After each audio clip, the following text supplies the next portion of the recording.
اب فرمایا ہے وَإِلَىٰ ثَمُودَ أَخَاهُمْ صَالِحًا، اسی طرح سمود کی طرف ہم نے ان کے بھائی صالح کو رسول بنا کر بھیجا، یعنی عاد کی طرف سیدنا ہود رسول بنا کر بھیجے گئے تھے اور سمود کی طرف صالح۔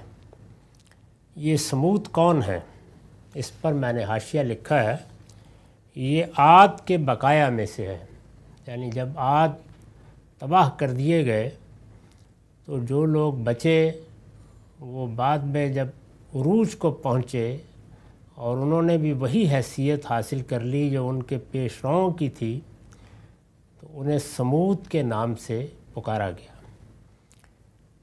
یہ عاد کے بقایا میں سے ہیں، اسی بنا پر انہیں عاد ثانی کہا جاتا ہے، یعنی گویا دوسرے عاد دنیا میں آ گئے۔ عرب کی قدیم اقوام میں سے یہ دوسری قوم ہے جس نے عاد کے بعد غیر معمولی شہرت حاصل کی۔ سیدنا ابراہیم علیہ السلام نے جب اس جزیرے میں آ کر اپنی اولاد کو آباد کیا ہے تو اس سے صدیوں پہلے بھی اس علاقے میں بہت بڑی بڑی قومیں آباد رہی ہیں، ان کے آثار اب بھی موجود ہیں۔ ان میں عاد کو بھی بہت شہرت حاصل ہوئی اور ان کے بعد سمود کو بھی، چنانچہ عرب کی تاریخ میں، ان کی شاعری میں، ان کے ادب میں ان کا ذکر اسی طرح آتا ہے جس طرح سے ہم مغلوں کا یا تغلق خاندان کا یا ان لوگوں کا ذکر کرتے ہیں۔ عرب کی قدیم اقوام میں سے یہ دوسری قوم ہے جس نے عاد کے بعد غیر معمولی شہرت حاصل کی۔ ان کا مسکن شمال مغربی عرب کا وہ علاقہ ہے جسے الحجر کہا جاتا ہے۔ جزیرہ نما عرب میں اگر آپ شمال مغرب کی طرف جائیں تو وہاں ان کا علاقہ ہے اور اس زمانے میں اس کو الحجر کہا جاتا تھا۔ ان کے اور عاد کے اوصاف قرآن میں بھی اور عرب کی روایات میں بھی تقریباً ایک ہی جیسے بیان ہوئے ہیں۔ دونوں جگہ اگر معلوم کریں تو پتہ چلتا ہے کہ ایک قوم دوسری قوم کی جگہ آئی اور صدیوں کے بعد اس نے وہی حیثیت حاصل کر لی جو اس سے پہلے عاد کو حاصل تھی۔ تو یہ اب ان کی سرگزشت شروع ہو رہی ہے۔ اسی طرح سمود کی طرف ان کے بھائی صالح کو رسول بنا کر بھیجا۔ قال یا قوم اعبدوا اللہ ما لکم من الہ غیرہ، اس نے انہیں دعوت دی کہ میری قوم کے لوگوں اللہ کی بندگی کرو، اس کے سوا تمہارا کوئی معبود نہیں ہے۔ یہی دو لفظوں کی دعوت ہے جو اللہ کے پیغمبر لے کر آئے ہیں۔ اس سورہ میں ہم یہ دیکھیں گے کہ ہر پیغمبر نے آ کر کم و بیش انہی الفاظ میں دو جملوں میں یہ بات سامنے رکھ دی ہے۔ انسان ایک باشعور ہستی کی حیثیت سے دنیا میں موجود ہے، پیغمبر اس کو جو سب سے بڑی خبر دینے کے لیے آتے ہیں وہ یہی ہے کہ تم نہ آپ سے آپ وجود میں آ گئے ہو، نہ اس دنیا کے خالق تم ہو۔ یہ در حقیقت ایک علیم و حکیم ہستی کی بنائی ہوئی دنیا ہے، وہی اس کا تنہا خالق اور تنہا مالک ہے، لہٰذا اس کے بندے بن کر رہو۔ بندگی کا مطلب یہ ہے، یعنی تم مخلوق ہو تو اس کا لازمی تقاضا یہ ہے کہ اپنے مالک کو پہچانو، اس کی معرفت حاصل کرو اور اس کے بندے بن کر رہو۔ میری قوم کے لوگوں اللہ کی بندگی کرو۔ اور ظاہر ہے کہ اللہ کی بندگی اس طرح نہیں ہے کہ اللہ کی بندگی بھی کر لی جائے، آدمی اپنے آپ کو اللہ کا بندہ بھی سمجھ لے اور پھر اس میں کچھ دوسروں کو بھی شریک کر لے، تو اس لیے شرک کی تردید کرتے ہیں، اس کے سوا تمہارا کوئی معبود نہیں ہے۔ اب میں نے جو ابھی عرض کیا کہ انسان اپنے مخلوق ہونے کا وجودی شعور رکھتا ہے، اس کے لیے کسی استدلال کی ضرورت نہیں ہے۔ میں جس طرح شعور کی عمر کو پہنچنے کے بعد اپنے آپ کو پہچانتا ہوں، اسی طرح اس حقیقت کو بھی اپنے وجود میں پیوست دیکھتا ہوں کہ میں ایک مخلوق ہوں، مجھے کسی نے بنایا ہے، آپ سے آپ بن گیا ہوں یا کسی نے بنایا ہے، لیکن بہرحال میں بنا ہوا ہوں۔ اس کو بیان کیا ہے کہ ہوا انشاکم من الارض، اسی نے تمہیں زمین سے اٹھا کھڑا کیا، واستعمرکم فیہا، اور اس کی آبادی میں لگا دیا ہے، یعنی زمین سے اٹھا کھڑا کیا۔ اور پھر یہ نہیں ہے کہ جانوروں کی طرح تم آتے ہو اور کچھ گھاس پھوس کھا لیتے ہو یا کچھ شکار کر لیتے ہو اور جیسی دنیا تھی اسی طرح وہاں سے چلے جاتے ہو۔ تم استعمار کرتے ہو، یعنی اس دنیا کو تعمیر کرتے ہو، تمہارے اندر بہت بڑی صلاحیت رکھی گئی ہے۔ چنانچہ ہم خود اپنی آنکھوں سے دیکھتے ہیں کہ یہ جو لفظ قرآن نے استعمال کیا ہے، وَاسْتَعْمَرَكُمْ فِيهَا، اور اس کی آبادی میں لگا دیا ہے، یہ کتنی بڑی حقیقت ہے۔ دنیا کی پوری تاریخ اس کی گواہی دیتی ہے۔ انسان نے زمین میں جو کچھ تھا اس کو دریافت کیا ہے، اس کے خزانوں تک پہنچا ہے، اوپر بھی طاقت کرنا چاہتا ہے، اور اس کی انتہائی کوشش یہ ہے کہ وہ اس دنیا کو، اس زمین کو اپنے خوابوں کی دنیا بنا لے۔ چنانچہ یہاں جو تہذیبیں وجود میں آئی ہیں، شہر بنے ہیں، جس طرح کی ایجادات ہم نے خود اپنے زمانے میں دیکھ لی ہیں، یہ بتا رہی ہیں کہ اگرچہ یہ انسان ایک فانی انسان ہے، اس کو کچھ وقت کے بعد دنیا سے رخصت ہو جانا ہوتا ہے، لیکن یہ موت جو بالکل سامنے نظر آ رہی ہے وہ بھی اس کے ولولے کو کم نہیں کرتی، اور یہ پوری قوت کے ساتھ اس دنیا کی تعمیر میں لگا رہتا ہے۔ ظاہر ہے کہ بنانے والے نے موت جیسی حقیقت کو، اس کے باوجود کہ اس کی یاد دہانی کرائی جاتی ہے، اس کے لیے بے معنی بنا دیا ہے، اور وہ پوری طرح اپنے آپ کو زندگی اور زندگی کے احوال میں غلطان کر لیتا ہے، اور اس طرح سے بڑے غیر معمولی کارنامے دکھاتا ہے۔ تو اس کو قرآن مجید نے یہاں ایک لفظ استعمار سے ادا کیا ہے۔ اسی نے تمہیں زمین سے اٹھا کھڑا کیا اور اس کی آبادی میں لگا دیا ہے۔ فاستغفروہ ثم توبوا الیہ ان ربی قریب مجیب۔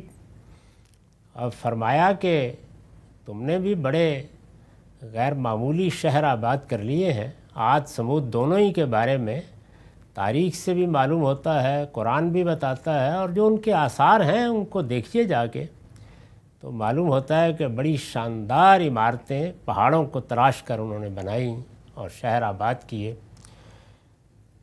تو استعمار کا حوالہ یہاں پہ اس وقت کی صورت حال کے لحاظ سے ان کو بھی دیا، اور پھر اس کے بعد یہ کہا کہ جب تم ایک پروردگار کے بندے ہو، تمہارا ایک خالق ہے، تو پھر تم اپنے خالق کی مرضی کے خلاف زندگی نہیں بسر کر سکتے۔ اور خالق کی مرضی یہ ہے کہ دنیا میں جو کچھ بھی ہے اس کو چاہو، اس کو حاصل کرو، اس دنیا کو بناؤ، اس میں تہذیبوں کی بنیاد رکھو، ایجادات کرو، لیکن اپنے اخلاقی وجود کو پاکیزہ رکھو۔ یہ پاکیزگی تم سے مطلوب ہے۔ تمہارے بدن کو پاکیزہ رہنا چاہیے، تمہارے خور و نوش کو پاکیزہ رہنا چاہیے، اور تمہارے اخلاق کو پاکیزہ رہنا چاہیے۔ اپنے اخلاق کو پاکیزگی کا نمونہ بناؤ۔ گناہ اور جرم یہ تمہارے شایان شان نہیں ہے۔ ایک ایسی مخلوق جس کو اللہ تعالیٰ نے اخلاقی شعور دیا ہے، غیر معمولی صلاحیتیں دی ہیں، عقل جیسی نعمت عطا فرمائی ہے، وہ کس طریقے سے اپنے آپ کو گناہوں کے اور جرائم کے سپرد کر سکتی ہے؟ تو اس لیے پیغمبر نے یہ کہا کہ اللہ سے معافی چاہو۔ اب تک جو کچھ کر چکے ہو اور جس طرح سے تمرد اور سرکشی اختیار کیے ہوئے ہو، اس پر استغفار کرو، معافی چاہو، ثم توبوا الیہ، پھر اس کی طرف رجوع کرو، اللہ کی طرف رجوع کرو۔ ان ربی قریب مجیب، میرا پروردگار قریب بھی ہے اور اپنے بندوں کی دعائیں قبول کرنے والا بھی۔ یہ جو اس زور کے ساتھ فرمایا ہے تو اس کی وجہ یہ ہے کہ انسان دنیا میں اس لیے بھیجا گیا کہ وہ اپنی صلاحیتوں کو نشو و نما دے اور دنیا کو آباد کرے، اس میں تو کوئی شبہ نہیں ہے، لیکن دنیا میں جو کچھ اس کو حاصل کرنا ہوتا ہے اس کو بڑی حد تک انسان کی عقل ہی کے حوالے کر دیا گیا ہے۔ وہ معیشت میں، معاشرت میں، سماجی احوال میں تبدیلیاں لاتا ہے، اچھائیاں پیدا کرتا ہے۔ یہ جتنی چیزیں بھی وہ اپنی ذاتی زندگی میں ہدف بنا کے حاصل کرتا ہے یا اجتماعی زندگی میں، اس میں بھی انسان دعا کرتا ہے، لیکن اصلاً یہ انسان کی جد و جہد، اس کی عقل اور اس کے آگے کے کیا مقاصد ہیں جن کے تحت وہ دنیا کی تہذیب کرتا ہے، اس کے حوالے کر دیا گیا ہے۔ اگر کوئی آدمی اپنی معاش میں بہتری چاہتا ہے، اپنی معیشت میں بہتری چاہتا ہے، اپنے سیاسی احوال میں بہتری چاہتا ہے، تو اس کے لیے اصلاً اس کو اپنی عقل ہی کی رہنمائی میں جد و جہد کرنی ہے۔ اصلاً اس میں بھی ایک بندہ عاجز اپنے رب سے دعا کرتا ہے، لیکن اس دائرے میں جو دعائیں ہیں وہ اللہ تعالیٰ کی حکمت ہوتی ہے تو وہ قبول بھی فرما لیتے ہیں۔ عمومی طور پر اس میں اللہ کا قانون ہی جاری رہتا ہے۔ میدان عرفات میں بھی اگر 500 سال تک دعا کرتے رہیے کہ مسلمانوں کی حالت تبدیل ہو جائے تو نہیں ہوگی۔ اس کی وجہ یہ ہے کہ اس کے لیے اللہ کے کچھ قوانین ہیں جن کے تحت ہی نتائج نکلتے ہیں، لیکن معافی مانگنا اور اللہ تعالیٰ سے اپنے گناہوں کو چھوڑ کر اپنے لیے ہدایت کی دعا کرنا، یہ ہو ہی نہیں سکتا کہ یہ مقبول نہ ہو۔ تو یہاں یہ حوالہ دیا گیا ہے کہ تمہارا پروردگار جس وقت یہ دعوت دیتا ہے کہ میری طرف لوٹ آؤ، معافی مانگو اور میری طرف رجوع کرو، اپنے گناہوں سے معافی مانگو گے، اپنے آپ کو بہتر کرنا چاہو گے، حق کو تلاش کرنا چاہو گے، اس کے سچے طالب بنو گے، تو بس یہ ضمانت ہے کہ اس میں دعا قبول ہوگی۔ یعنی اس میں خدا کو دیکھنا ہو تو کبھی تجربہ کر کے دیکھ لو۔ اس کو بیان کیا ہے حضرت صالح نے کہ جس وقت یہ دعوت دی جاتی ہے، استغفار کی دعوت، توبہ کی دعوت، تو میرا رب قریب بھی ہوتا ہے اور وہ دعا لازماً قبول بھی کرتا ہے۔ یہ دعا کبھی رد نہیں کی جاتی اگر بندہ حقیقی معنی میں دعا کرے۔ چنانچہ جن لوگوں کو بھی اللہ نے یہ توفیق دی ہے کہ وہ سچائی کی تلاش چاہتے ہیں اور ہر طرح کے تعصبات چھوڑ کر جد و جہد بھی کرتے ہیں اور اپنے رب سے دعا بھی کرتے ہیں، تو وہ ان کا ہاتھ پکڑ کر ان کو صحیح نتائج تک لے جاتا ہے۔ تو فرمایا کہ قالوا یا صالح قد کنت فینا مرجوا قبل ھذا۔ اب جب انہوں نے یہ ان کو تلقین کی اور یہ کہا کہ توبہ کرو، استغفار کرو، تو انہوں نے جواب دیا، اے صالح، اس سے پہلے تو ہمارے اندر تم سے بڑی امیدیں کی جاتی تھیں۔ اللہ تعالیٰ جن ہستیوں کو پیغمبری کے لیے منتخب کرتا ہے وہ ظاہر ہے کہ بڑے غیر معمولی لوگ ہوتے ہیں۔ انسانی تاریخ میں ان کی مثال آسانی سے نہیں ملتی۔ انسانوں کو جو صلاحیتیں دی جاتی ہیں، انسانوں کے اندر جو خیر کا داعیہ پیدا کیا جاتا ہے، اللہ تعالیٰ نے جو صالح فطرت انسان کو دی ہے، اس کے نمونے ہم اپنی زندگی میں بھی دیکھتے ہیں، لیکن پیغمبر تو گویا نخل فطرت کا بہترین ثمر ہوتا ہے۔ تو اس وجہ سے قوم کو، خاندان کو، برادری کو، شہر کے لوگوں کو بھی جو انہیں پہلے دیکھتے رہے تھے، بڑی امیدیں تھیں کہ بہت باصلاحیت ہے، اور ان کی پیشانی سے اندازہ ہوتا ہے کہ میتاف ستارہ بلندی، تو اس کو بیان کیا ہے کہ اس سے پہلے تو ہمارے اندر تم سے بڑی امیدیں کی جاتی تھیں کہ یہ ہماری قوم کے سرتاج بنیں گے اور قوم کی خدمت کریں گے اور قوم کی روایات کو زندہ رکھیں گے۔ جو اس طرح کے قبیلوں میں، قبیلے کا اگر کوئی غیر معمولی نوجوان ہے تو اس سے امیدیں کی جا سکتی ہیں، ان کا قوم نے حوالہ دیا کہ اے صالح، اس سے پہلے تو ہمارے اندر تم سے بڑی امیدیں کی جاتی تھیں۔ اتنہانا نعبد ما یعبد آباؤنا، اور اس میں سب سے بڑی امید کیا ہوتی ہے؟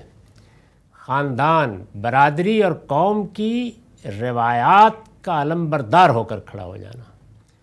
تو انہوں نے کہا کہ تم نے تو لٹیا ڈبو دی، ہم یہ امیدیں لگائے بیٹھے تھے، تم اٹھے ہو اور اٹھ کر یہ کہتے ہو کہ اب ہم ان معبودوں کو پوجا کرنا چھوڑ دیں، ان کی پرستش کرنا چھوڑ دیں جنہیں ہمارے باپ دادا پوجتے آئے ہیں۔ کیا اب ہمیں ان معبودوں کی پرستش سے روکنا چاہتے ہو جنہیں ہمارے باپ دادا پوجتے آئے ہیں؟ یہاں جو الفاظ استعمال کیے ہیں ان میں عربیت کا ایک پہلو ہے جس کو میں نے حاشیے میں بیان کر دیا ہے، طالب علموں کو اس پر توجہ رکھنی چاہیے۔ اصل الفاظ ہیں تنہانا نابد، ان میں ان محذوف ہو گیا ہے، یعنی ان تنہانا ان نابد۔ تو عربی زبان میں کبھی کبھی ان سے پہلے اس طرح بعض حروف حذف ہو جاتے ہیں۔ کیا اب ہمیں ان معبودوں کی پرستش سے روکنا چاہتے ہو جنہیں ہمارے باپ دادا پوجتے آئے ہیں؟ وَإِنَّا لَفِي شَكٍّ مِّمَّا تَدْعُونَا إِلَيْهِ مُرِيبٍ، ہم تو اس چیز کے باعث جس کی طرف تم ہمیں بلا رہے ہو بڑے سخت شبے میں ہیں، جس نے خلجان میں ڈال دیا۔ یعنی اگر کوئی شخص ایسی دعوت لے کر اٹھے جو روایت کی علمبردار ہو، روایت کی پاسداری کرتی ہو، جو روایت اس سے پہلے فکر کی، مذہب کی، مذہبی تصورات کی بن چکی ہو، اسی کو تقویت پہنچائے، تو اس طرح کے لوگ تو قبیلے کی آنکھ کا تارا ہوتے ہیں۔ لیکن اگر کوئی اٹھ کر اس سب کو چیلنج کر ڈالے تو کیسا ہی باصلاحیت کیوں نہ ہو، کیسی ہی اعلیٰ صفات کیوں نہ رکھتا ہو، بہرحال آسانی کے ساتھ لوگ اس بات کو قبول نہیں کرتے، اور اس میں جو کیفیت ہوتی ہے اس کو یہاں قرآن مجید نے کمال بلاغت کے ساتھ بیان کیا ہے۔ یعنی ہوتا کیا ہے، جب اس کی بات سنی جاتی ہے تو لگتا ہے کہ آخری درجے کا استدلال ہے، مشکل ہے کہ اس کی نفی کی جا سکے۔ دلائل اتنے قوی ہوتے ہیں، بات اتنی سادہ ہوتی ہے، اتنی صاف ہوتی ہے کہ اس کو دل دماغ ہر چیز قبول کرنا چاہتی ہے، لیکن اس کے سامنے روایت کا احرام کھڑا ہوتا ہے۔ اس کو توڑنا، یہ معلوم ہوتا ہے کہ یہ ہم کیا کر بیٹھیں گے، یہ ہمارے آباء و اجداد، یہ ہمارے بڑے لوگ، یہ سب کیا ایسے ہی بات کرتے رہے۔ تو روایت کے سامنے جب یہ چیز آتی ہے تو ادھر آدمی کی عقل اور فطرت تقاضا کر رہی ہوتی ہے کہ بات تو ٹھیک لگتی ہے، اور ادھر پہ پس منظر مجبور کر رہا ہوتا ہے کہ اس کو کیسے مانا جا سکتا ہے۔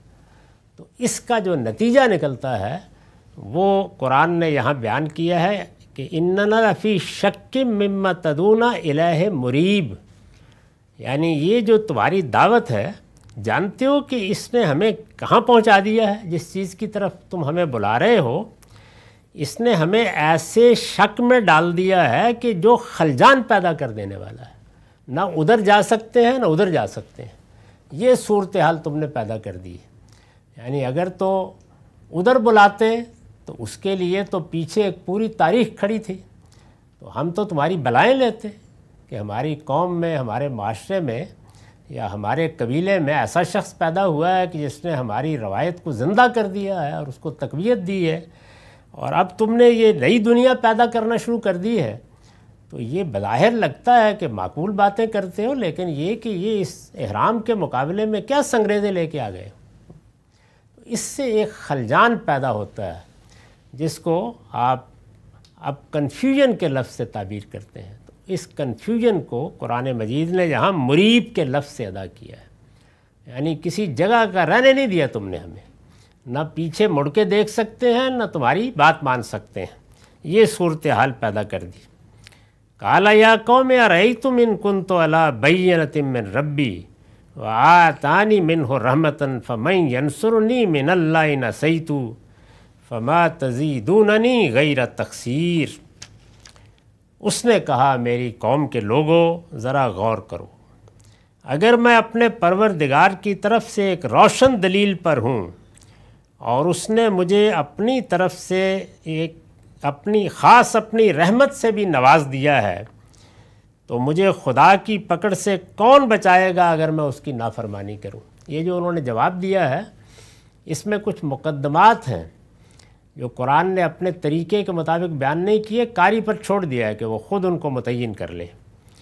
مطلب یہ ہے کہ اگر تمہیں فی الواقع خلجان محسوس ہو رہا ہے اور تم سمجھتے ہو کہ اس طرح تم مجھے میرا ماضی یاد دلا کے اور میرے بارے میں اپنی امیدوں کا حوالہ دے کے مجھے اس بات کو ماننے یا اس کا علمبردار بننے پر آمادہ کر لو گے جو تم چاہتے تھے یا چاہتے ہو، تو یہ خود سوچو کہ مجھے کیا کہہ رہے ہو۔ میرا مسئلہ یہ نہیں ہے کہ میں اپنے فکر اور اپنے تدبر سے کوئی فلسفہ بیان کر رہا ہوں۔ مجھے پروردگار نے اپنی رحمت سے نوازا تھا، میں ایک روشن دلیل پر ہوں اور اس کے بعد مجھ پر وحی آ گئی ہے۔ اس وجہ سے میرے لیے تو اب یہ حجاب اٹھ گیا، حقیقت پر کھڑے ہو کر میں تم کو دعوت دے رہا ہوں۔ تو جس شخص پر اپنے بارے میں کہتے ہیں کہ جس شخص پر اس درجے میں حق واضح ہو جائے اور پھر اس کو وہ کسی مصلحت کی بنیاد کے اوپر چھوڑ دے اور چھوڑ کر جو کچھ اس کا رب اس سے چاہتا ہے اس کے بجائے قوم کی امیدیں پوری کرنے میں لگ جائے، تو مجھے یہ بتاؤ کہ پھر مجھے بچائے گا کون اس سے؟ تو یہ جواب انہوں نے دیا ہے۔ اس پر میں نے لکھا ہے، اس میں ظاہر یہ بات بھی بیان کر دی ہے کہ تمام معبودوں کو چھوڑ کر ایک خدا کی پرستش جس سے ہر پیغمبر نے اپنی دعوت کی ابتدا کی ہے، یہی اصل میں شرک کے ابطال کی دعوت ہے جس کا حوالہ دیا انہوں نے۔ تو میں نے لکھا ہے یہی الفاظ پیچھے نوح علیہ السلام کی سرگزشت میں بھی آئے ہیں۔ یہ جو الفاظ ہیں یہ دہرا دیے ہیں قرآن نے، اور اس میں آپ دیکھیں گے کہ معمولی فرق کے ساتھ دعوت کا اشتراک قرآن واضح کرے گا کہ ہر پیغمبر نے آ کر ایک ہی دعوت پیش کی ہے، اس لیے کوئی پیغمبر کوئی نیا دین لے کر نہیں آیا، وہ سب ایک ہی دین کو بیان کرنے کے لیے آئے ہیں۔ یہی الفاظ پیچھے نوح علیہ السلام کی سرگزشت میں بھی آئے ہیں، وہاں ہم نے ان کی وضاحت کر دی ہے۔ تو اس کو آپ پیچھے دیکھیں گے جب، تو وہاں بتا دیا ہے کہ اس میں اس سے کیا مراد ہے کہ میں ایک روشن دلیل پر ہوں۔ یہ وہ فطرت کی دلیل ہے، فطرت کی روشنی ہے جو لے کر ہر انسان پیدا ہوتا ہے۔ یہ اللہ تعالیٰ کی برہان ہے جو اس نے ہمارے اندر رکھ دی ہے۔ پھر یہی روشن دلیل ہے کہ جس کے بعد اگر وحی آتی ہے تو ایسے لگتا ہے کہ جیسے ایک بیج تھا جس کے اندر سے اب یہ درخت نکل آیا ہے، یہ برگ و بار آ گئے ہیں۔ یعنی اتنا زیادہ اتصال اور اتحاد اور اس قدر کنسسٹنٹ ہے یہ سب کچھ کہ فطرت کیا چاہتی ہے اور پیغمبر کیا آ کے دعوت دیتے ہیں۔ تو انہوں نے اس کو برابر رکھ کے بتایا ہے کہ وہ دلیل میرے پاس تھی، وہ روشنی میرے پاس تھی، یہ پھر میرے اوپر خدا کی رحمت ہوئی اور اس نے مجھے وحی سے نوازا ہے۔ تو نتیجہ کیا نکلا ہے؟ نتیجہ یہ نکلا ہے کہ یہ نور علی نور ہو گیا ہے، روشنی پر روشنی آ گئی ہے۔ تو اب میں کس طرح اللہ کی نافرمانی کر سکتا ہوں؟ فما تزیدوننی غیر تقصیر، سو جو کچھ تم چاہتے ہو اس سے تو تم میری بربادی میں اضافہ کرو گے۔ یعنی اگر میں تمہاری بات مان لوں اور تمہاری تمناؤں اور امیدوں کو پورا کرنے میں لگ جاؤں تو اس کا نتیجہ میری بربادی کی صورت میں نکلے گا۔ اس سے انہوں نے اس اصول کو واضح کر دیا ہے کہ اگر کسی شخص پر اس درجے میں حجت تمام نہیں ہوئی، اس کے لیے تو کوئی عذر ہو سکتا ہے۔ یعنی خدا نے فطرت کی روشنی دی لیکن ماحول نے اس طرف توجہ نہیں کرنے دی یا کم تر توجہ ہوئی۔ لیکن جب اس درجے میں حق واضح ہو جائے تو پھر تو اگر آدمی انکار کرتا ہے یا گریز کا راستہ اختیار کرتا ہے تو اس کا مطلب ہے کہ اپنی بربادی کو آواز دیتا ہے۔ تو یہاں پر جو توقعات ہیں جن کو بیان کیا گیا ہے اس پر میں نے لکھا ہے اشارہ ہے ان توقعات کی طرف جو ان کی قوم کے لوگ ان سے رکھتے تھے کہ ان سے باپ دادا کا نام روشن ہوگا اور ان کے آبائی دین اور قومی روایات کی عزت بڑھے گی۔ یہی ہوتا ہے، جتنے بھی غیر معمولی لوگ ہیں اگر آپ غور کر کے دیکھیں تو ان سے یہی توقع کی جاتی ہے کہ وہ اپنی قوم، اپنی روایات، پہلے سے جو فرقے ہیں، پہلے سے جو گروہ بنے ہوئے ہیں، پہلے سے جو مسالک ہیں، وہ ان کے اندر کھڑے ہو کر ان کی حفاظت اور ان کو دنیا سے منوانے کی جدوجہد کریں گے۔ یہ ہر قوم کی اور ہر علاقے میں جو لوگ وہ غیر معمولی حیثیت رکھتے ہوں ان کی امیدیں ہوتی ہیں اپنے نوجوانوں سے، اور جب اس طرح کا کوئی غیر معمولی آدمی پیدا ہو جائے تو سب سے بڑھ کر ہوتی ہیں۔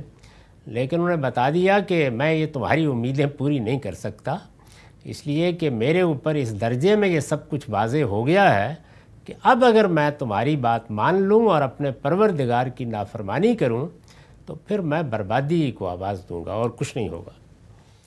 تو یہ دعوت کا خلاصہ بیان کر دیا، یعنی یہ ساری بات اس طرح سے ہوئی۔ ظاہر ہے کہ یہ برسوں ہوتی ہے، تو قرآن مجید اپنے طریقے کے مطابق اس کے اہم نکات کو چند جملوں میں سمیٹ دیتا ہے کہ یہ ہوا، اور جب یہ سب ہو گیا تو آخری وقت آ گیا، جیسے کہ ہر رسول کی دعوت میں آتا ہے، یعنی انذار بھی ہو گیا، انذار عام بھی ہو گیا، اب ہجرت و برات کا وقت ہے، آخری وقت ہے۔ تو آخری وقت میں ہم یہ دیکھ چکے ہیں سورہ توبہ میں کہ پھر مہلت پر مہلت دینے کے بعد الٹیمیٹم دے دیا جاتا ہے، اللہ تعالیٰ کا فیصلہ پھر صادر ہوتا ہے۔ تو اللہ تعالیٰ کا جو فیصلہ پیغمبروں کی دعوت کے نتیجے میں صادر ہوتا ہے، اس میں الٹیمیٹم کے کئی طریقے اختیار کیے جاتے ہیں۔ رسول اللہ صلی اللہ علیہ وسلم کے بارے میں جو طریقہ اختیار کیا گیا وہ ہم پڑھ چکے ہیں کہ 50 دن کی مہلت دی گئی۔ یہ کہا گیا کہ حج اکبر کے دن، جیسے کہ سورہ توبہ میں بیان ہوا ہے، حج اکبر کے دن اعلان کیا جائے گا، 10 ذو الحج ہوگی اس دن، اور اس کے بعد محرم کا مہینہ اور 20 دن ذو الحج کے یہ گزریں گے، تو فیضن سلخ الاشر الحرم، جیسے ہی یہ 50 دن گزر جائیں اس کے بعد بس اللہ تعالیٰ کا عذاب نازل ہو جائے گا۔ تو 50 دن کی مہلت دی گئی۔ اسی طریقے سے آپ باقی لوگوں کو بھی دیکھیں گے کہ انہیں اسی طرح سے کچھ مہلت دی گئی ہے۔ تو مہلت میں بعض اوقات مراحل ہوتے ہیں، مثلا قریش کو پہلے کچھ مہلت دی گئی، اس میں 4 مہینے کا الٹیمیٹم دے کے یہ کہا گیا کہ زمین پر چل پھر لو، اب دار و گیر شروع ہوگی، تمہارے لیے آخری موقع ہے یہ۔ اور پھر جب اس کے نتیجے میں ان کی طرف سے کوئی اچھا جواب نہیں آیا تو پھر کہا گیا کہ اب سارے عرب کے لیے اعلان کر کے 50 دن کے بعد معاملہ ختم ہو جائے گا۔ تو یہاں پر بھی آپ دیکھیے کیا طریقہ اختیار کیا۔ وَيَا قَوْمِ هَٰذِهِ نَاقَةُ اللَّهِ لَكُمْ، ظاہر ہے کہ یہ جانور پالنے والے لوگ ہیں، جیسے کہ اس زمانے میں ہوتے تھے۔ ان کے ہاں گھاٹ بنے ہوتے ہیں جن پر جانور آ کے پانی پیتے ہیں۔ تو حضرت صالح نے ایک اونٹنی کو نامزد کر دیا، یعنی ظاہر ہے کہ وہ ان کی اونٹنی رہی ہوگی، تو انہوں نے کہا کہ یہ اللہ کی اونٹنی ہے، یعنی اللہ کی طرف سے نامزد کر دی گئی ہے، اور اب ایک دن یہ پانی پیے گی اور ایک دن تمہارے سب جانور پانی پئیں گے۔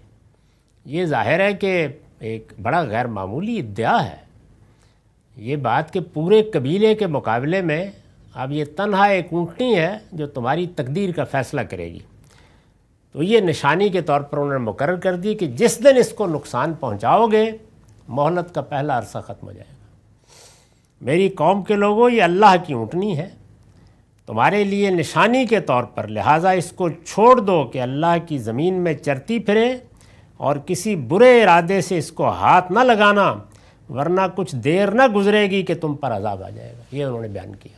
میں نے ترجمہ پڑھ دیا ہے، یہ آیات ابھی زیر بحث ہے، ہمارا وقت ختم ہو گیا۔ اقول قولی ھذا واستغفر اللہ لی ولکم ولسائر المسلمین۔ خواتین و حضرات، سورہ ہود کی آیت 64 زیر بحث ہے۔ اس میں قوم صالح کے ساتھ کیا معاملہ ہوا اس کی سرگزشت سنائی جا رہی ہے۔ اسے ہمیشہ پیش نظر رکھیے کہ قرآن مجید میں یہ سرگزشتیں تاریخی استدلال کے طور پر سنائی جاتی ہیں، یعنی جب اللہ تعالیٰ نے پیغمبروں کے ذریعے سے متنبع کر دیا کہ ایک دن پوری انسانیت کو میری بارگاہ میں عدالت کے لیے کھڑا ہونا ہے، تو یہ عدالت پھر دنیا میں بھی برپا کر کے دکھائی گئی۔ یہ اس کا استدلال ہے، اس کو پیش کیا جا رہا ہے۔ ہم اس سرگزشت کا بڑا حصہ دیکھ چکے ہیں۔ اب بات یہاں تک پہنچ گئی تھی کہ آخری وقت آ گیا۔ میں نے اپنی تصنیفات میں ہر پیغمبر کی دعوت میں جو مراحل بالعموم آتے ہیں ان کو بیان کیا ہے، اور وہ مراحل یہ ہیں کہ وہ اپنی بات کی ابتدا انذار سے کرتے ہیں، خبردار کرنا، وارن کرنا لوگوں کو۔ یہاں سے وہ بات کی ابتدا کرتے ہیں۔ ظاہر ہے کہ پہلے یہ خبردار کرنا انفرادی طریقے سے ہوتا ہے، اپنے دوستوں کو، اپنے احباب کو، اپنے اعزاء کو، اقربا کو، جو لوگ ملنے بات کرنے کے لیے آ جائیں ان کو۔ اس کے بعد پھر اللہ تعالیٰ حکم دیتے ہیں کہ اب قوم کو خبردار کیا جائے، یعنی اب ہانکے پکارے باہر نکل کر مجالس میں لوگوں کے سامنے یہ وارننگ رکھ دی جائے۔ اس کو انذار عام کہا جاتا ہے۔ رسالت مآب صلی اللہ علیہ وسلم کو جب اس کا حکم دیا گیا تو سورہ مزمل میں پہلے یہ بتایا گیا کہ انا سنلقی علیک قولا ثقیلا، اب ایک بڑی ذمہ داری ہم ڈالنے والے ہیں، یہ انذار عام کی ذمہ داری ہے۔ اور پھر سورہ مدثر میں حکم دے دیا گیا کہ یا ایھا المدثر قم فانذر، اب آپ اٹھ کھڑے ہوں اور اپنی قوم کو خبردار کریں۔ یہ دوسرا مرحلہ ہے۔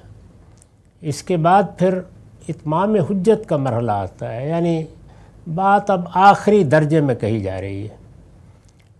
اس میں ہر قوم کے لحاظ سے وقت لگتا ہے، کسی کے ہاں یہ نوبت 5-7 سال بعد آ جاتی ہے، کسی کے ہاں اس سے زیادہ وقت لگتا ہے۔ اتمام حجت کے مرحلے کے بعد پھر ہجرت و برات کا مرحلہ ہوتا ہے، یعنی پیغمبر کو قوم کو چھوڑ دینے کے لیے کہہ دیا جاتا ہے۔ ہجرت و برات 2 صورتوں میں ہوتی ہے، یا پیغمبر کی وفات ہو جائے گی یا اس کو کسی دوسری بستی میں نکال لے جایا جائے گا۔ یہ وقت ہے جس کے بعد پھر خدا کا فیصلہ صادر ہو جاتا ہے۔ خدا کی عدالت وہ فیصلہ سنا دیتی ہے جو پوری دنیا کے لیے قیامت میں سنایا جائے گا، اور ایک قیامت صغریٰ اس قوم کے لیے زمین پر برپا ہو جاتی ہے۔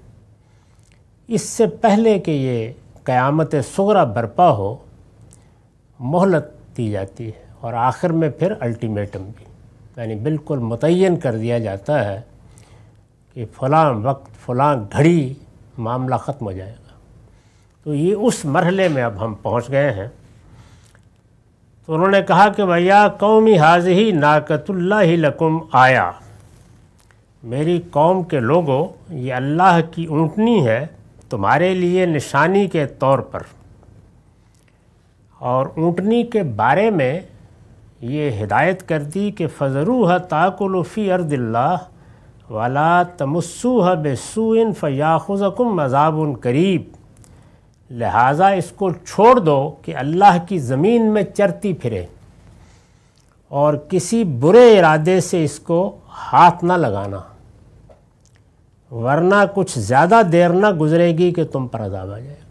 یعنی گویا ایک اونٹنی کو نشانی کے طور پر مقرر کر دیا۔ اس پر میں نے لکھا ہے، مطلب یہ ہے کہ خدا کے حکم پر میں نے اپنی اونٹنیوں میں سے ایک اونٹنی نامزد کر دی ہے۔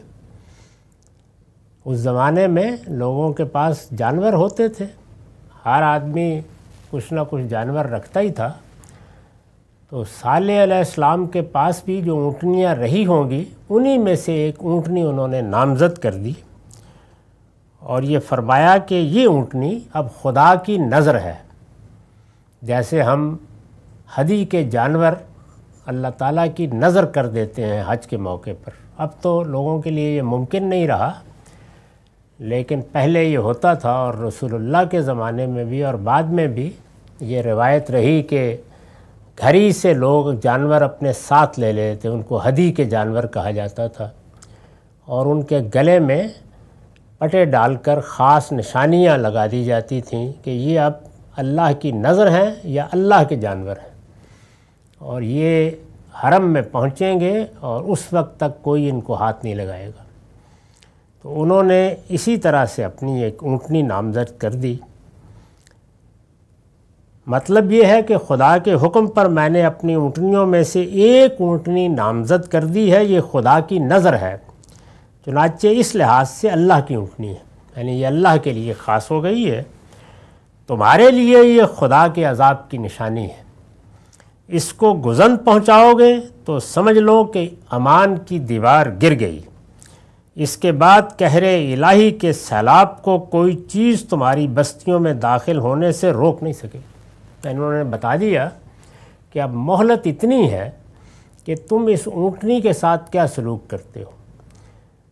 ایک اونٹنی آپ نے قبائلی معاشرے میں جہاں لوگوں کے بہت چھوٹے چھوٹے نخلستانی ہوتے ہیں نامزد کر دی ہے، اب آپ یہ کہتے ہیں کہ یہ اللہ کی اونٹنی ہے، یہ جس کھیت میں جائے گی چرے گی، جہاں سے چاہے گی کھائے گی، پانی پینے آئے گی تو اس کا دن پورا ہوگا، اس کے مقابل میں کوئی جانور نہیں آ سکے گا۔ یہ ایک سرکش قوم کا امتحان آخری درجے میں ہو جائے گا۔ تو انہوں نے بتا دیا کہ یہ مہلت ہے، اس میں تمہارے لیے موقع ہے کہ تم میری دعوت کو قبول کر لو، ورنہ پھر مہلت ختم ہو جائے۔ انہوں نے کہا کہ اس کے بعد بچنے کا کوئی امکان نہیں ہے۔ فَعَقَرُوهَا، لیکن ہوا کیا؟ پھر ہوا یہ کہ انہوں نے اس کی کوچیں کاٹ دیں۔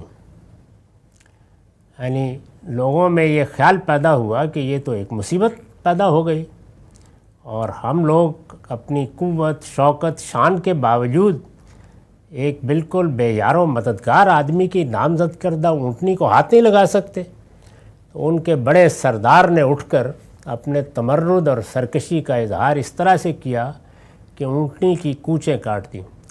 یہ جو نیچے کی ٹانگیں ہوتی ہیں ان کو جب کاٹ دیا جاتا ہے تو ان سے خون بہتا ہے اور اونٹ گر جاتا ہے، چنانچہ مر جاتا ہے۔ عام طور پر اونٹوں کو مارنے کا یہی طریقہ اختیار کیا جاتا ہے، تو اس کو کوچیں کاٹنا کہتے ہیں۔ دوسری جگہ واضح ہے کہ ان کا ایک بڑا سردار اٹھا اور اس نے یہ کہا کہ اس اونٹنی کی کیا حیثیت ہے، میں مار کے دکھاتا ہوں۔ تو اس نے کوچیں کاٹ دیں۔ فَعَقَرُوهَا، پھر ہوا یہ کہ انہوں نے اس کی کوچیں کاٹ دیں۔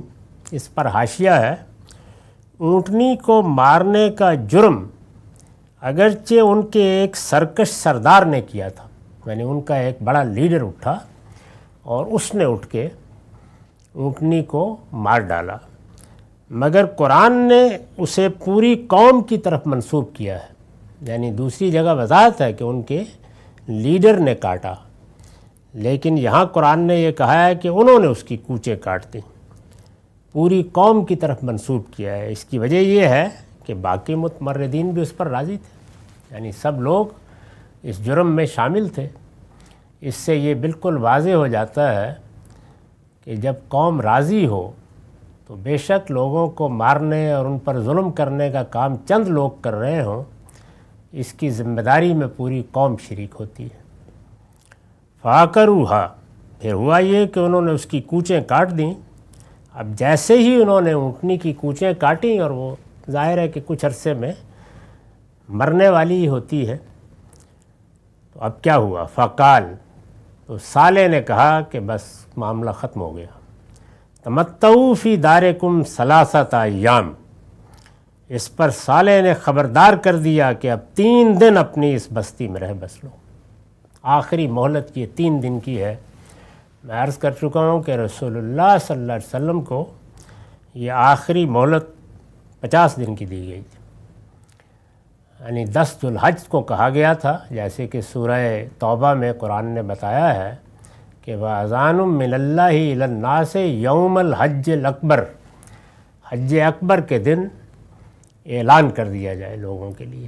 یہ اعلان جو صالح نے اس موقع پر کیا ہے کہ اب 3 دن، تو اس موقع پر جو اعلان کیا گیا اس میں قرآن نے بتایا ہے کہ یہ اعلان کیا جائے اور بتا دیا جائے کہ فَإِذٍ سَلَخَ الْأَشْهُرُ الْحُرُمُ، اس وقت 10 ذو الحج ہے، محرم کی آخری تاریخ کو یہ مہینے ختم ہو جائیں گے، 50 دن کی مہلت ہے، اس کے بعد خاتمہ۔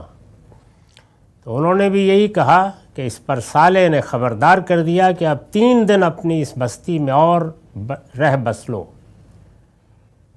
ذالک وعد غیر مکذوب، یعنی یہ میں ہوں تو تنہا کھڑا، لیکن یہ جو میں وعید سنا رہا ہوں، یہ تمہیں دھمکی دے رہا ہوں، یہ جھوٹی ہونے والی نہیں ہے، یہ معاملہ آخری جگہ پر آ گیا ہے۔ اس پر میں نے لکھا ہے، یہ اونٹنی قوم کی سرکشی کو جانچنے کا ایک پیمانہ تھی، یعنی جو اونٹنی نامزد کی گئی تو اس مقصد کے لیے کی گئی کہ یہ لوگ کہاں تک جاتے ہیں۔ اس سے اندازہ کیا جا سکتا ہے کہ کسی قوم کے لیے آخری فیصلہ اللہ تعالیٰ مہلت پر مہلت دے کے پھر فرماتے ہیں۔ ہم دنیا میں جس مہلت سے گزر رہے ہیں، ظاہر ہے کہ ہمارے لیے یہ زندگی مہلت ہے، موت کے بعد فیصلہ سامنے آ جانا ہے، تو اس میں بھی یہ صاف معلوم ہوتا ہے قرآن مجید کے اشارات سے، رسالت مآب صلی اللہ علیہ وسلم کی تصریحات سے، کہ اللہ تعالیٰ مہلت پر مہلت دیتے ہیں۔ یعنی ایسی چیزیں ہمارے سامنے آتی ہیں عام زندگی میں جن میں تنبیہ ہوتی ہے، انذار ہوتا ہے، حادثے خبردار کرتے ہیں، چیزیں وارن کرتی ہیں۔ اب اگر آدمی نے اس سے نصیحت پکڑ لی تو بہت اچھی بات ہے، نہیں پکڑی تو بار بار مہلت کے بعد پھر آخری فیصلہ صادر ہو جاتا ہے، اور وہ ہر شخص کے لیے موت کا فیصلہ ہے۔ اس کے بعد جو کچھ ہونا ہے وہ سامنے آ جائے گا۔ تو یہ اونٹنی قوم کی سرکشی کو جانچنے کا ایک پیمانہ تھی۔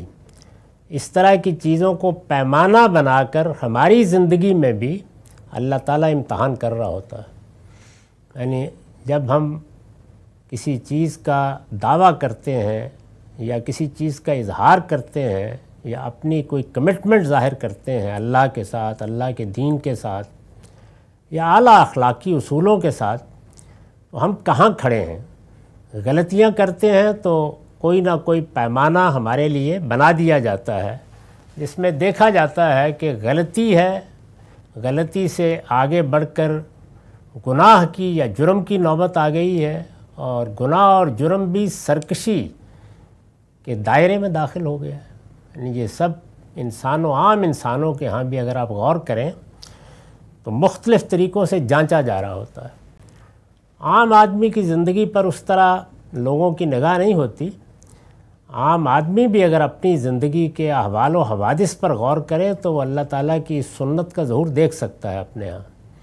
یعنی انسان کے لیے سنبھلنے کے مواقع کیسے فراہم ہوتے ہیں، تنبیہ کس کس طریقے سے آتی ہے، لیکن وہ لوگ جو قوموں کی رہنمائی کے لیے اٹھتے ہیں، لیڈر حضرات، ان کے ہاں تو یہ بالکل جس طرح صفحہ تاریخ پر یا کسی سکرین کے اوپر کوئی تمثیل آپ دیکھ رہے ہوتے ہیں، بالکل اس طرح ہو جاتا ہے۔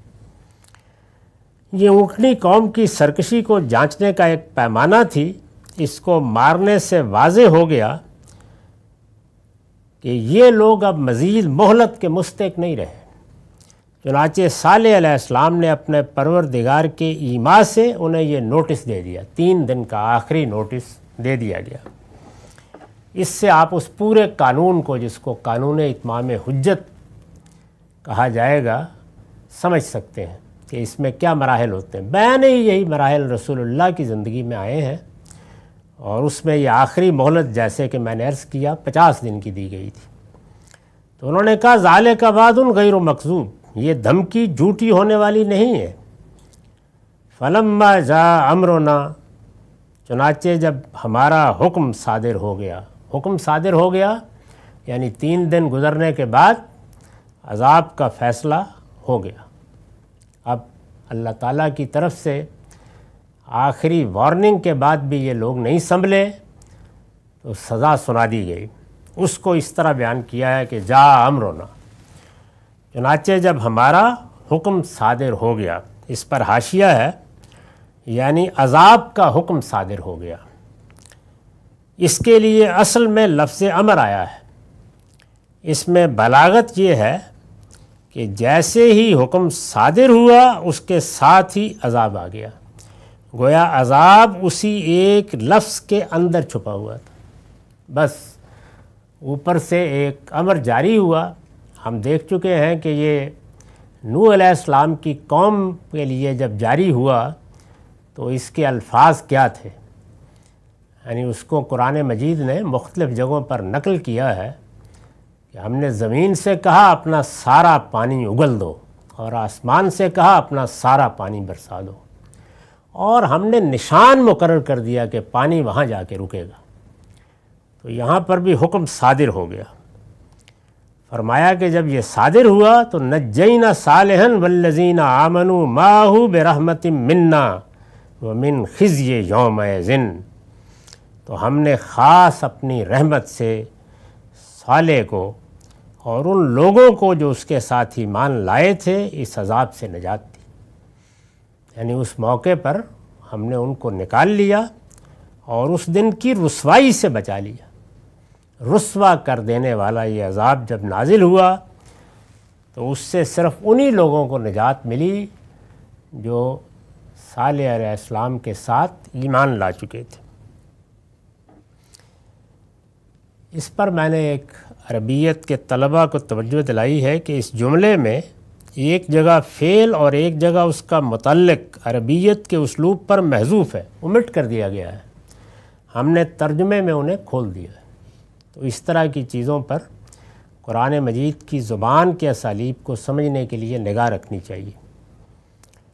ان ربک هو القوی العزیز، اس میں شبہ نہیں کہ تیرا پروردگار ہی قوی اور زبردست ہے۔ یعنی جس وقت یہ معاملہ ہوا تو وہی قوم جو سرکشی کے آخری مقام پر کھڑی تھی، کوئی بات سننے کے لیے تیار نہیں تھی، اس نے دیکھ لیا کہ خدا کے مقابلے میں کھڑے ہونے کا انجام کیا ہوتا ہے۔ یہی داستان ہے انسانوں کی، یعنی اللہ تعالیٰ ان کو مہلت دیتا ہے۔ ان قوموں کے بارے میں بتایا گیا ہے کہ یہ اپنے زمانے کے لحاظ سے ترقی کے عروج پر پہنچی ہوئی قومیں تھیں، یعنی انہوں نے فنون ایجاد کیے، اپنے علاقے آباد کیے، ایک تہذیب بنائی۔ ان کی عمارتوں کا ذکر آتا ہے قرآن مجید میں کہ وہ عمارتیں پہاڑوں کو کھود کر بنائی گئیں اور بڑی عالی شان۔ اب بھی جا کے آپ دیکھ سکتے ہیں ان کا جو علاقہ ہے، الحجر کا علاقہ، احقاف کا علاقہ، اس میں ابھی تک ان کی عمارتیں قائم ہیں اور وہ دیکھی جا سکتی ہیں۔ یہ صاف معلوم ہوتا ہے کہ چونکہ پہاڑوں کو کھود کر بنائی گئی ہیں تو صدیوں کا امتداد بھی ان پر اثر انداز نہیں ہو سکا۔ حالانکہ یہ بڑی پرانی قومیں ہیں لیکن ان کے علاقے محفوظ ہیں اسی طرح، اور اب بھی دنیا بھر سے لوگ دیکھنے کے لیے آتے ہیں۔ تو فرمایا کہ تیرا پروردگار ہی قوی اور زبردست ہے۔ اس پر میں نے لکھا ہے، اس میں نبی صلی اللہ علیہ وسلم اور آپ کے ساتھیوں کے لیے تسلی ہے۔ یعنی یہ جو فرمایا ہے کہ تیرا پروردگار زبردست اور قوی ہے، تو اس میں نبی صلی اللہ علیہ وسلم اور آپ کے ساتھیوں کے لیے تسلی ہے کہ مطمئن رہو، اس کی یہی قوت، یعنی اللہ تعالیٰ قوی ہے، زبردست ہے۔ دو لفظ استعمال کیے ہیں، ان ربک هو القوی العزیز۔ قوی تو ہماری اردو میں بھی مستعمل ہے، عزیز زبردست۔ تسلی یہ ہے کہ اے پیغمبر آپ بھی مطمئن رہیں، اللہ تعالیٰ کی یہی قوت و عزت قریش کے معاملے میں بھی، یعنی تمہاری قوم کے معاملے میں بھی ظاہر ہوگی، اور بالآخر وہی خداوند غالب رہے گا۔ یہاں بھی وہی نتیجہ نکلے گا، انتظار کرو۔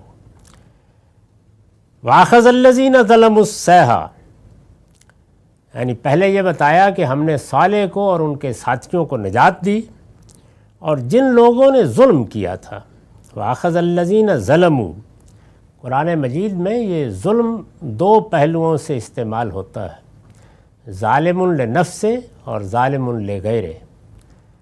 ایک ظلم وہ ہے جو کسی دوسرے انسان پر ہم کرتے ہیں، اس کی عزت، آبرو، جان مال کے خلاف کوئی اقدام کرتے ہیں۔ ایک ظلم وہ ہے جو انسان اپنی ذات پر کرتا ہے، اور وہ قرآن مجید کی تعبیر کے مطابق شرک ہے، یعنی یہ بھی ظلم و عظیم ہے، یہ انسان اپنے آپ پر کرتا ہے کیونکہ اس کا نتیجہ بڑا غیر معمولی ہے۔ تو یہاں ظاہر ہے وہی زیر بحث ہے۔ اور جن لوگوں نے ظلم کیا تھا ان کو بڑے زور کی کڑک نے آ لیا۔ عام طور پر اس کی نوعیت اگر سب جگہوں کو آپ ملا کے دیکھیں، جو قرآن کا طریقہ ہے کہ وہ ان سرگزشتوں کو جگہ جگہ بیان کرتا ہے، تو کسی جگہ اجمال، کسی جگہ تھوڑی سی تفصیل کر دیتا ہے۔ سب جگہوں کو جمع کر کے دیکھیے تو معلوم ہوتا ہے کہ بالعموم ایک کڑک اور رعد و برق کے ساتھ جیسے طوفان اٹھتا ہے، یہی صورت بالعموم ہوئی ہے، یعنی ایک سائیکلونی طوفان اٹھا اور پوری بستی کو اس نے تباہ و برباد کر دیا۔ اس میں ظاہر ہے کہ یہ کڑک بھی ہوتی ہے، چمک بھی ہوتی ہے، بادل بھی آ رہے ہوتے ہیں، اور بعض اوقات اس کے ساتھ بارش بھی برستی ہے۔ تو کسی کے ہاں کوئی ایک چیز غلبہ پا گئی، کسی کے ہاں دوسری۔ عام طور پر اس کو صاف اور حاسب کا طوفان کہا جاتا ہے، یعنی یہاں تہاں سے کنکر پتھر ہوا اٹھا لیتی ہے اور پھر اس کی رفتار اتنی غیر معمولی ہوتی ہے کہ آپ یہ اندازہ کیجئے کہ یہ گویا قدرت کا نظام اللہ کی مٹھی کے کھلنے کے بعد حملہ آور ہوتا ہے اور پوری کی پوری قوم رجم کر دی جاتی ہے، جس کو آپ کہتے ہیں سنسار کر دینا۔ یہ وہ سزا ہوتی ہے جو قوموں کو دی جاتی ہے۔ تو فرمایا کہ جن لوگوں نے ظلم کیا تھا انہیں بڑے زور کی کڑک نے آ لیا، فَأَصْبَحُوا فِي دِيَارِهِمْ جَاثِمِينَ، اور اپنے گھروں میں وہ اس طرح اوندے پڑے رہ گئے کہ گویا وہاں کبھی بسے ہی نہیں تھے، بالکل خاتمہ ہو گیا۔ قَالَ لَمْ يَغْنَوْا فِيهَا، گویا وہاں کبھی بسے ہی نہیں تھے۔ الا ان سمود کفروا ربہم الا بودل لسمود، سن لو سمود نے اپنے پروردگار سے کفر کیا، سن لو کہ سمود دھتکار دیے گئے۔ تو یہ صالح کی سرگزشت ہے۔